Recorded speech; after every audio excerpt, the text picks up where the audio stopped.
एक जागा जिथे प्रत्येक मशीन नाही तर एक संधी आहे स्वतःला घडवण्याची। ही जागा म्हणजे Chhajed fitness club, Rahuri factory मधील सर्वात विश्वसनीय आणि हायटेक जिम। महिलांसाठी स्वतंत्र batches and trainers, 100% safe and positive environment, AC सह पूर्ण सुविधा असलेली gym, hi-tech equipments, full body workout साठी योग्य। तर यायचं कुठे आहे? Chhajed fitness club, Tarabad road, Rahuri factory. आवाज जनतेचा, लढा सर्वसामान्य जनतेच्या न्याय व हक्कांसाठी। लातूर जिल्ह्यातील अहमदपूर तालुक्यातील धानोरा बुद्रुक येथील शेतकरी सहदेव होनाळे हे शेतकऱ्याच्या विविध मागण्यांसाठी खांद्यावर नांगर घेऊन अहमदपूर ते मंत्रालयापर्यंत पायी निघालेत। काल ते अहिल्यानगर जिल्ह्यात पोहोचले असता रस्त्यामध्ये विविध ठिकाणी त्या भागातील शेतकऱ्यांनी त्यांना भेटून त्यांच्या मागण्यांचं समर्थन केलं। तर अहिल्यानगर इथं शेतकरी होनाळे पोहोचल्यानंतर खासदार निलेश लंके यांनी भेट घेतली। यावेळी त्या शेतकऱ्याची विचारपूस करत त्यास खासदार लंके यांनी पाठिंबा दिला।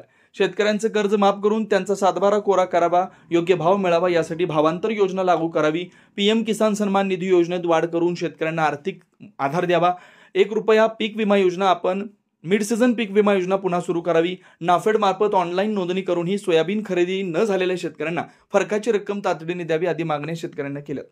मी सहदेव होनाळे अहमदपूर येथील शेतकरी आहे। गेल्या 4 तारखेला शुक्रवारी मी निघालेलो आहे आणि मंत्रालयाच्या दिशेने जात आहे। यामध्ये माझ्या प्रमुख मागण्या आहेत किंवा आता हे जाण्याच्या मागलं कारण काय हे मी तुम्हाला सांगतो। आमच्या तालुक्यातील हाडोळतीचा एक शेतकरी व्हायरल झाला आणि त्या शेतकऱ्याला मदत करण्याचे सहकार मंत्री, कृषी मंत्री याने फोनद्वारे वचन दिले। मग मी विचार केला की बाबा एखाद्या शेतकऱ्यानं जर आऊत ओढला तर हे सरकार म्हणजे कर्ज माफ करण्याचं वचन देत असेल तर सगळ्या शेतकऱ्यांना आऊत ओढण्याची ही वाट बघत आहेत का? जर हे आऊत ओढण्याची वाट बघत असतील तर मीच हा नांगर घेऊन तुमच्याकडे येतो म्हणून निघालेला आहे।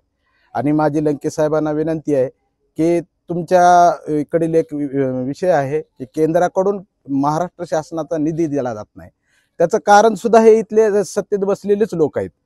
तो निधी मिळवून देण्यासाठी MRGSचा विधी गेल्या 3 वर्षापासून आम्हा शेतकऱ्याला गायगोटे आणि विहिरीचं अनुदान मिळालेलं नाही। तर त्याच्या बाबतीत तुम्ही तिथं प्रश्न मांडावा ही तुमच्याकडे माझी विनंती असणार आहे। आणि इथं जे अहिल्यानगरमध्ये माझं स्वागत झालं अशा पद्धतीनं प्रत्येक शेतकऱ्याचं स्वागत व्हायला पाहिजे हे लंके साहेबाला मी विनंती करतो। आणि मी माझे 2 शब्द मी लातूर अहमदपूरहून निघालो तेव्हापासून एक आमच्या लातूरचे आमदार अमित देशमुख यांचा फोन जर सोडला तर माझ्या मतदारसंघातल्या असेल किंवा कुठल्या मतदारसंघातल्या आमदाराचा फोन सुद्धा आलेला नाही। आता लंके साहेबासारखा माणूस प्रत्येक जिल्ह्याला खासदार म्हणून, मंत्री म्हणून लाभावं ही आमची इच्छा आहे। नवनवीन घडामोडी आणि सत्य बातमी पाहण्यासाठी आजच आमच्या YouTube चॅनलला सबस्क्राइब करा, शेअर करा आणि लाईक नक्की करा।